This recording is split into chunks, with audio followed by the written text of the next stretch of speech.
Oke, Assalamualaikum warahmatullahi wabarakatuh. Selamat pagi, siang, sore, dan malam semuanya.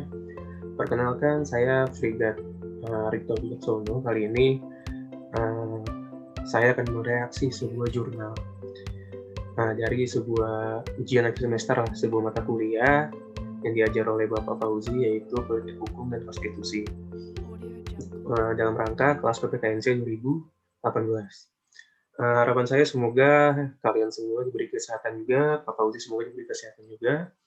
Walaupun saya kurang sehat, tapi saya mencoba memaksimalkan penugasan yang akan saya lakukan ini. Jadi mohon doanya juga untuk Bapak Fauzi dan teman-teman yang sedang menyaksikan, mohon doanya agar saya cepat pulih kembali seperti itu.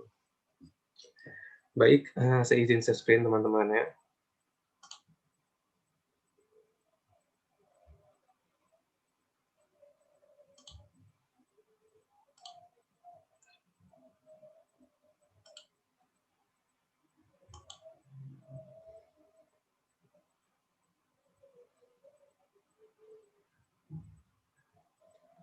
Nah, iya teman-teman, di sini bisa kita lihat bersama ya, bahwa jurnal yang akan kita baca yaitu adalah Comparative Constitutional Law and Policy, itu adalah jurnalnya dengan judul Social and Political Foundation of Constitution, nah teman-teman.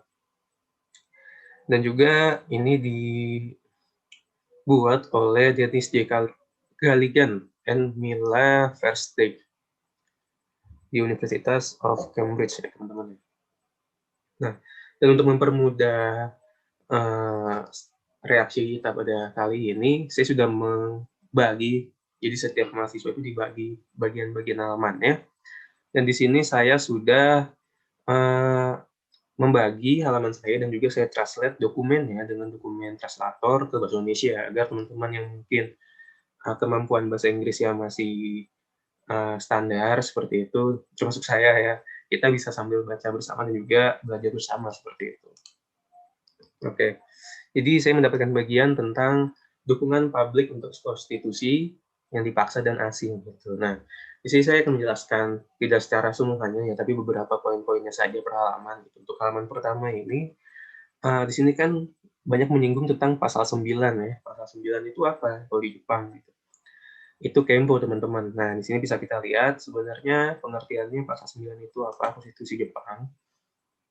Nah, di sini teman-teman bisa lihat pasal 9 konstitusi Jepang adalah klausul dalam konstitusi nasional Jepang yang melarang perang sebagai sarana untuk menyelesaikan perselisihan internasional yang melibatkan negara.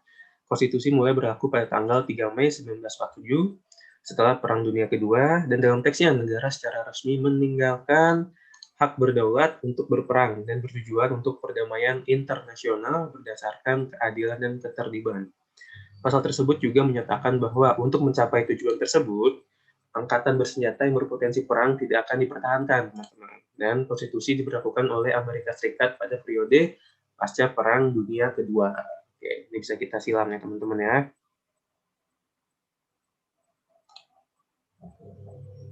Nah, selanjutnya di sini juga dijelaskan beberapa kesalahan teman-teman dalam konstitusi ini.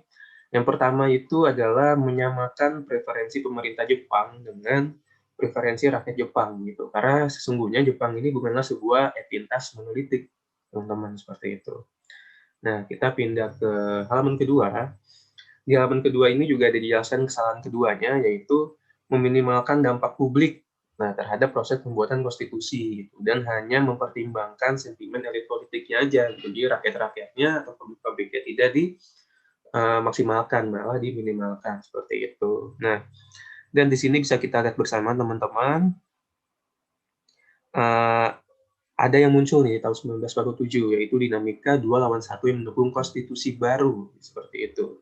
Dan juga di sini, nah di paragraf ke-4 ya teman-teman ya, di sini disinggung SCAP. Mungkin teman-teman dan tentu saya juga sebelumnya tidak tahu SCAP itu apa. Di sini saya sudah mencari pengertian dari SCAP itu sendiri, teman-teman. Nah, di sini terlihat ya teman-teman bahwa SCAP itu merupakan panglima tertinggi kekuatan sekutu. Gitu. Itu kalau bahasa Indonesianya. Kalau bahasa Inggrisnya The Supreme Commander for the Allied Powers. Nah, ini adalah gelar yang dipegang oleh Jenderal Douglas MacArthur selama pendudukan sekutu pimpinan Amerika Serikat di Jepang setelah Perang Dunia Kedua. Seperti itu. Oke, kita lanjut teman-teman ya. Nah, kita pindah ke halaman ketiga. Nah, sudah terbaca ya teman-teman. Nah, di sini reformasi khusus teman-teman ya dijelaskan juga, mungkin teman-teman bisa membaca bahwa reformasi khusus yang mendapat dukungan terbesar. Nah, kali ini adalah kombinasi antara pembatasan kekuasaan kaisar dan perluasan kekuasaan dari Diet seperti itu. Dan juga di sini jelaskan beberapa daftar respon pemerintah teman-teman ya. Di sini, nah di sini berikutnya dalam daftar adalah respon pemerintah yang lebih besar terhadap kehendak rakyat disukai sebanyak 14%, lalu diikuti oleh perlindungan yang lebih besar untuk hak dan kebebasan individu sebanyak 11%, teman-teman. Nah, dan di bawahnya lagi bisa kita bersama bahwa sebuah kekalahan 85% mendukung retensi kaisar ya dalam peran simbolis yang dikurangi misalnya, dan juga sementara 72% menganggap pasal 9 konstitusi tadi itu perlu dilakukan seperti itu. Kita pindah ke halaman keempat, teman-teman. Nah, di sini juga masih ada data, teman-teman, yang 25% publik menyukai segala jenis amandemen Tempo itu sendiri, sementara sejumlah 29% menentang perubahan sama sekali, dan 8% lainnya menjawab bahwa amandemen konstitusi tidak menjadi masalah, sementara 26% menyatakan bahwa mereka tidak yakin gitu, akan hal ini. Dan juga di sini ada beberapa draft sementara, teman-teman, di sini. Di draft sementara ini sebenarnya dijelaskan sebelumnya bahwa pemerintah dengan cepat menolak draft tersebut karena tidak otentik dan tidak terkait dengan upaya komite yang sebenarnya. Tetapi sebenarnya itu adalah versi campuran dari dua draft yang sedang dipertimbangkan oleh panitia atau draft sementara seperti itu. Nah, tapi draft sementara ini gagal mengusulkan lebih dari sekedar perubahan kosmetik pada konstitusi Meiji dan menetap lebih liberal daripada apa yang akhirnya akan dihasilkan oleh komite, teman-teman, seperti itu. Karena di atas bisa kita bersama bahwa kabinet sempat kecewa karena Mainichi Shimbun menerbitkan salinan bocoran dari draft sementara dan upaya komite dari Matsumoto itu sendiri, teman-teman. Baik, kita lanjutkan lagi. Di halaman kelima, teman-teman, di sini ada seseorang bernama Tetsuo Katayama, yaitu seorang sosialis yang kemudian menjadi Perdana Menteri. Nah, menjelaskan bahwa rekan-rekan sosialisnya mendukung konstitusi baru itu justru karena menempatkan kekuasaan berdaulat di tangan rakyat. Nah, itu. Dan sepenuhnya meninggalkan penggunaan kekuatan atau kekerasan, teman-teman, seperti itu. Dan di sini juga ada deklarasi Potsdam, teman-teman, di bagian bawah. Nah, di deklarasi Potsdam itu apa sih? Deklarasi Potsdam menetapkan bahwa pendudukan akan berakhir setelah kedamaian itu sudah terlaksana, teman-teman, gitu ya. Jadi sudah cenderung untuk berdamai dan juga bertanggung jawab. Baik, kita lanjut ke halaman ke-6, teman-teman. Nah, di sini bisa kita bersama ya, kursor saya juga, bahwa MacArthur mengancam secara eksplisit untuk bawalah konstitusi ke rakyat secara langsung dan jadikan itu isu yang hidup dalam kampanye pemilu yang akan datang agar rakyat memiliki kesempatan untuk membuat konstitusi. Berarti maksudnya rakyat bisa ikut campur dalam membuat konstitusi itu sendiri, teman-teman, seperti itu. Dan juga dijelaskan goal ya atau tujuan dari MacArthur itu menurut Kades adalah agar rancangan undang-undang tersebut diterbitkan jauh sebelum pemilihan berikutnya, sehingga pemilihan tersebut akan berfungsi sebagai plebisit de facto atas reformasi konstitusinya, teman-teman. Seperti itu. Nah, kita lanjut ke halaman ke-7. Nah, di sini juga Diet ya mempertimbangkan konstitusi yang diusulkan adalah yang pertama dalam sejarah Jepang nih, teman-teman, yang dipilih berdasarkan hak pilih universal pria dan wanita dan dalam suasana kebebasan politik, seperti itu.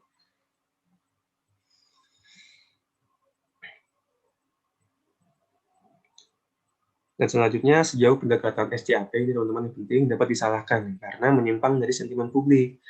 Kegagalannya yang paling menonjol mungkin adalah bahwa ia bekerja sama terlalu erat dengan kabinet Shidehara mengenai status kaisar.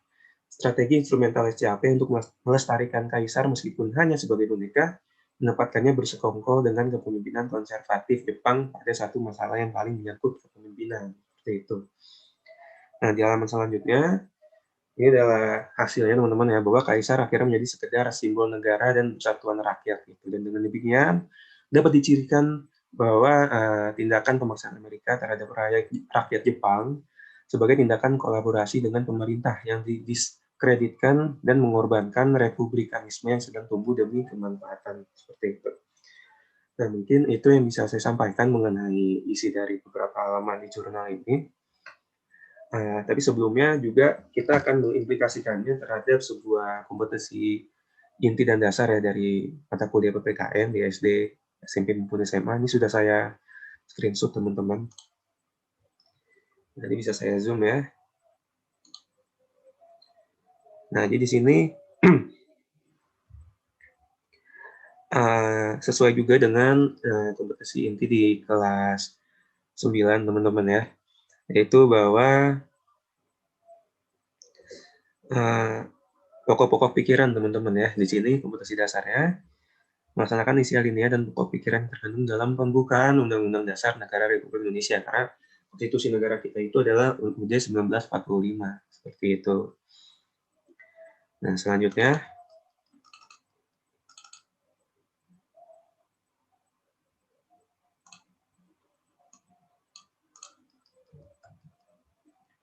di kelas 7 teman-teman ya. Nah, di sini juga ada menghargai lagi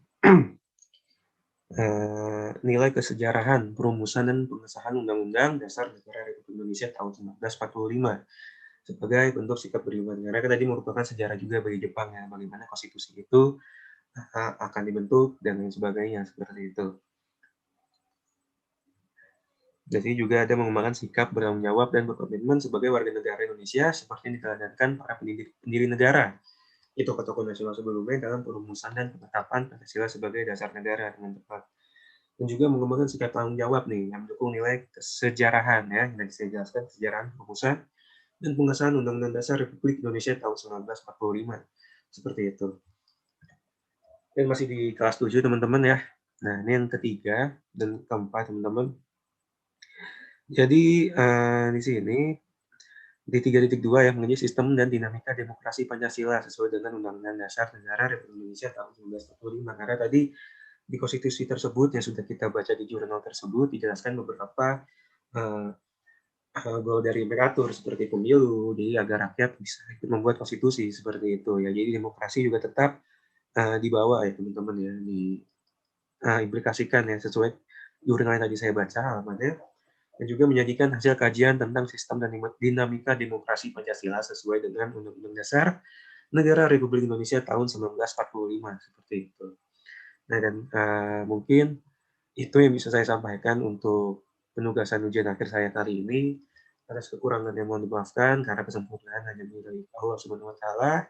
Sekali lagi salam sehat dan semoga kita semua yang sedang sakit diberi kesembuhan, dan yang sehat semoga bisa selalu sehat ya, dan tetap menjaga protokol kesehatan dengan baik. Wassalamualaikum warahmatullahi wabarakatuh. See you.